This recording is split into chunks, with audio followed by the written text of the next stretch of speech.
Pain, chronic pain. Millions of people suffer from it day in, day out. Finding a solution to pain and providing help for pain sufferers is a priority for the medical and caring professions. In this program, we find leads to better pain management in some unusual places. Violent blows rain down on his body, yet this Shaolin monk says he feels no pain at all. If it's true, we need to know how. For most of us, that's excruciatingly painful. He showed that human beings have the ability to overcome pain in some circumstances. So there's hope here in the long run for science to find ways to help people help themselves, which is really the highest form of healing. In an act of extreme personal faith, this man has volunteered to be crucified. Somehow he seems to be able to endure and transcend extraordinary pain. We need to know how. There's interesting social psychological work in the laboratory showing that the reference group you have around you, that surround group can really influence your ability to tolerate pain. Neuroscience has reached a very interesting moment in its explanations of pain and its realization that pain can be transformed by factors other than the merely physical. In the searing heat of an Indian summer, this man sits in a ring of fire in the name of his faith. He says he feels no pain. This mind-over-matter approach has significant implications. Our brain allows us to modulate what we perceive, and it's not just that it's the same signal all the time, we ignore it. We can actually change how much something hurts, how vivid something looks. And that's got real adaptive ability, and it's not all mystical and magical. These people go beyond the boundaries of endurance. The examples are extreme, but these extraordinary practices can offer an insight into pain itself and how we might manage it better. Beyond Human Endurance tells both sides of the story.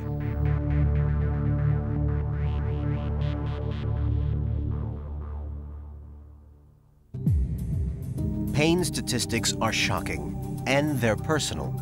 In the United States alone, 1 in every 10 people is suffering from some kind of pain right now. With the pain comes deep distress.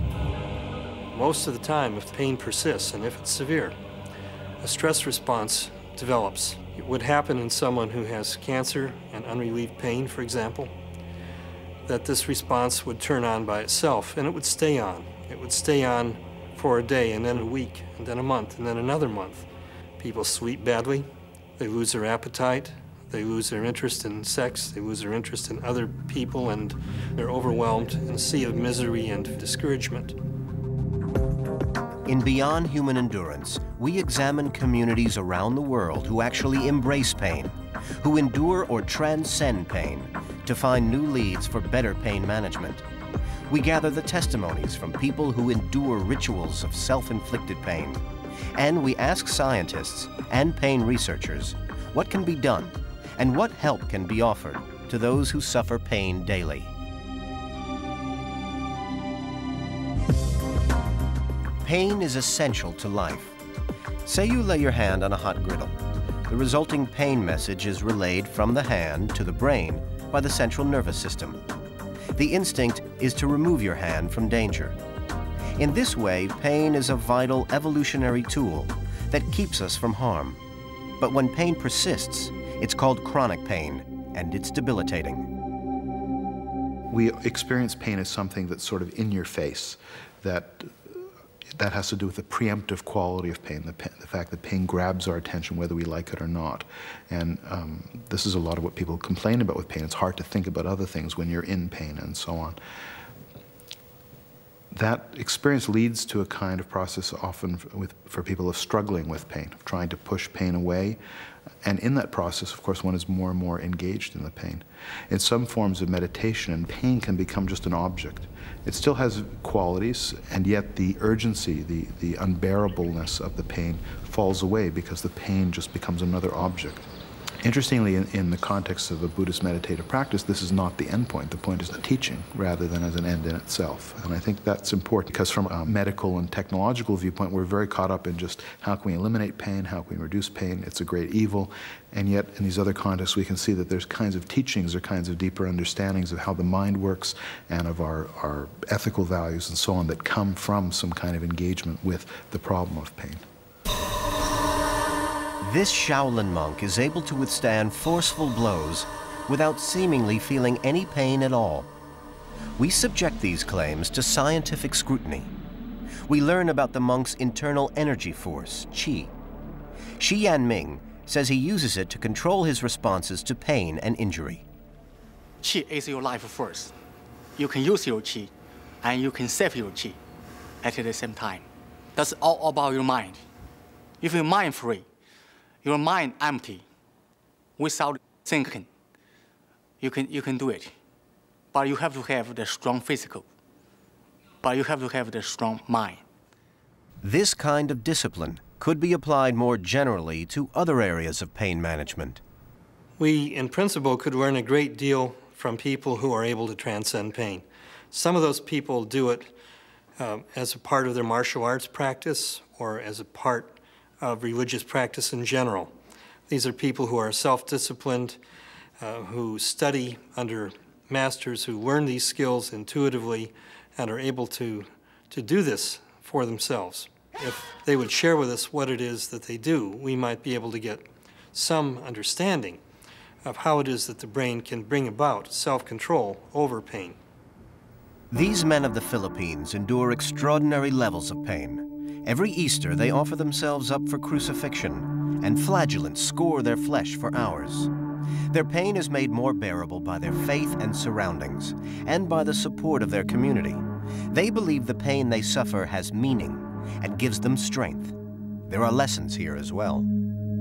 If we have a sense of our own durability and our own resilience, then we can tolerate pain without catastrophic thoughts, without the feeling that it will be unendurable and unbearable for us. The fact that pain can be made over into a positive experience, that it's transformative, is something that biomedicine ignores at its peril, and that, I think, is an area where anthropology has a lot to teach us.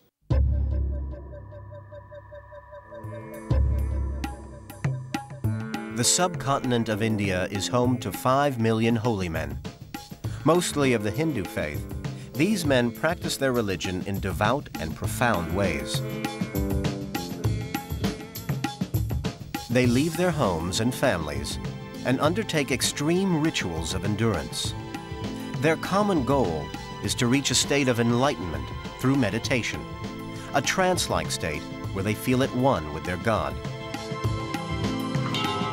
This man has stood up for 4 years continuously. This sadhu's ritual involves intense heat. They are avoiding pain, and that adds a remarkable insight into pain control.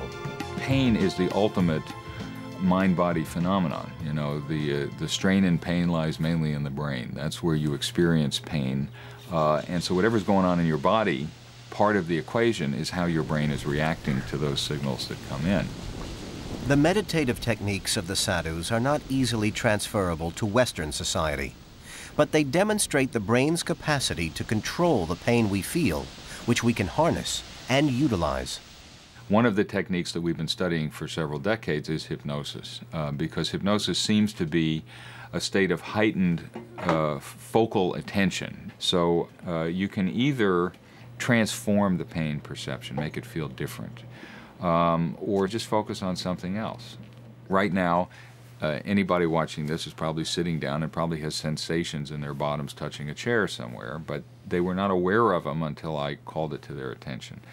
We do it all the time in minor ways, but what these kinds of phenomena show us is that there are people who can do it in major ways, who can be in extreme discomfort and just choose not to pay attention to it, choose to focus on something else. New York-based Shi Yanming entered the Shaolin Temple as an infant. Since then, he has become a highly respected master, or Shifu. He devotes his life to Chan Buddhism and a brand of meditation which focuses the mind, enabling him to master what he calls his life force, or qi. I came to America almost 10 years ago. It was first Shaolin Temple monks tour in the States. After we finished the performance, I didn't go back. I decided to stay in the States to share the knowledge with more people. Shi Yanming is spreading the knowledge of the Shaolin Temple of China's Henan province. This practice combines Chan Buddhism with martial arts training and is, according to Shi Yanming, the secret behind his ability to perform some fantastic physical feats.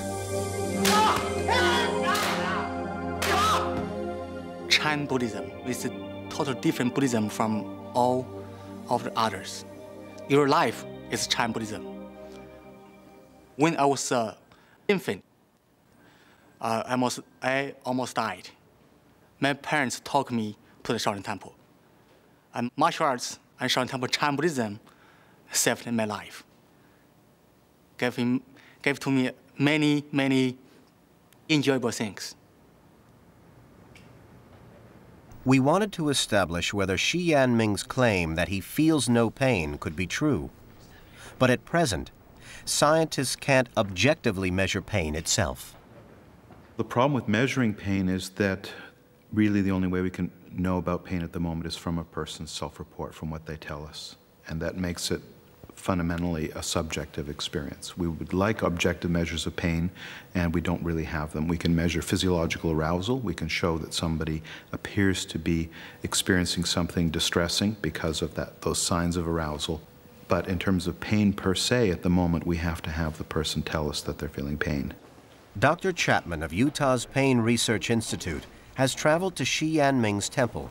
He'll monitor his arousal patterns and is specifically looking for changes in his heart rate and blood pressure as Shi Yanming subjects himself to a painful situation. A normal person experiencing pain will show an increase in blood pressure and an increase in heart rate. So we're looking to see whether the subject today would demonstrate that or not. In particular, whether the Shifu would show a normal, ordinary response or something out of the ordinary.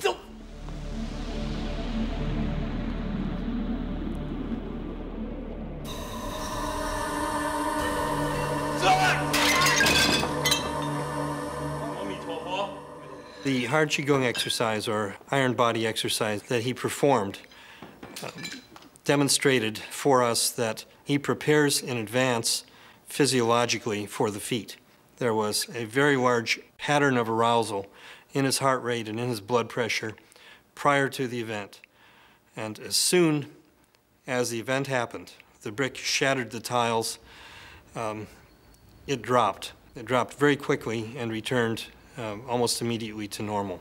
Crucially, Shi Yanming seems to be able to raise his own blood pressure and increase his heart rate in advance of the event.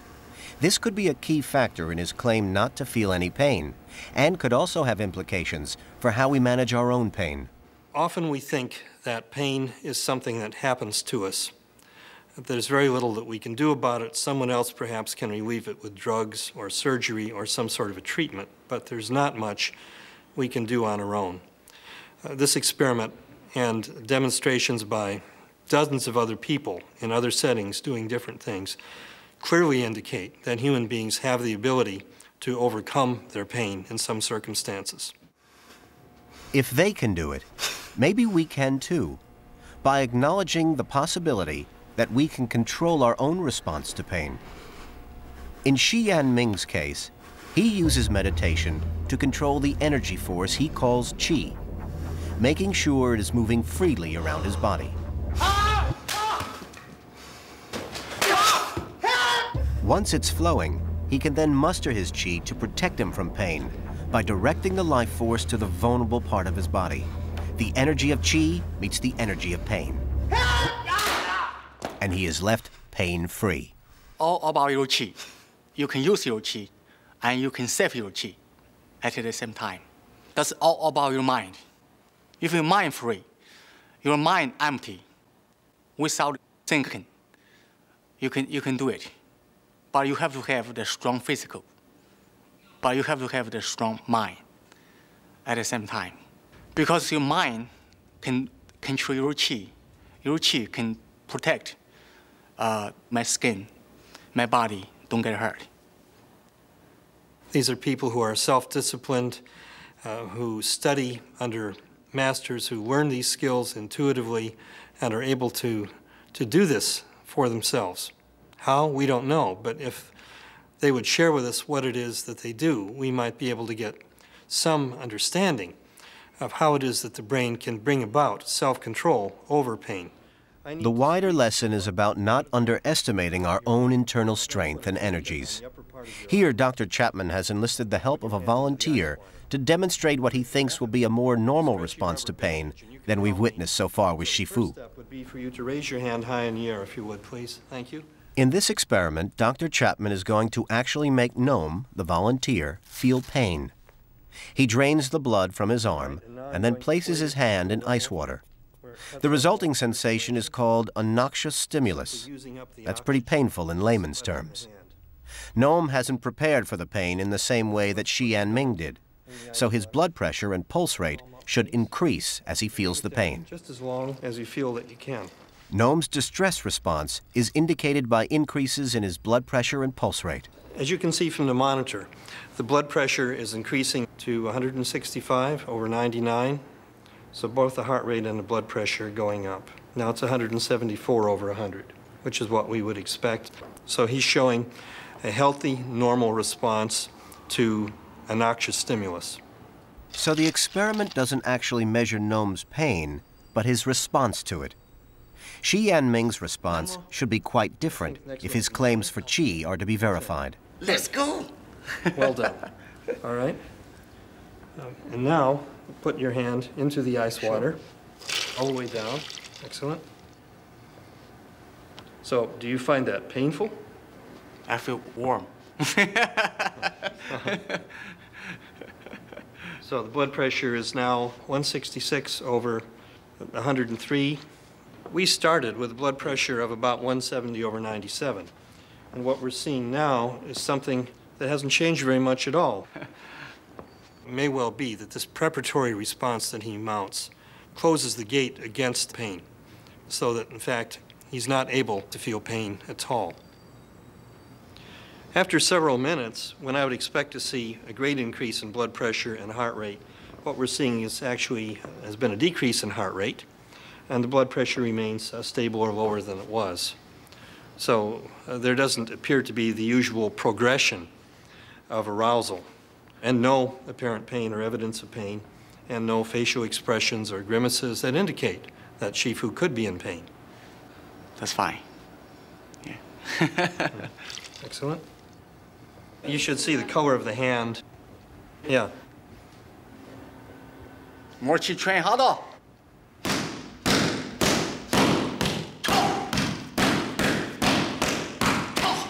That bloodless frozen hand should have hurt. The physical trauma is clear.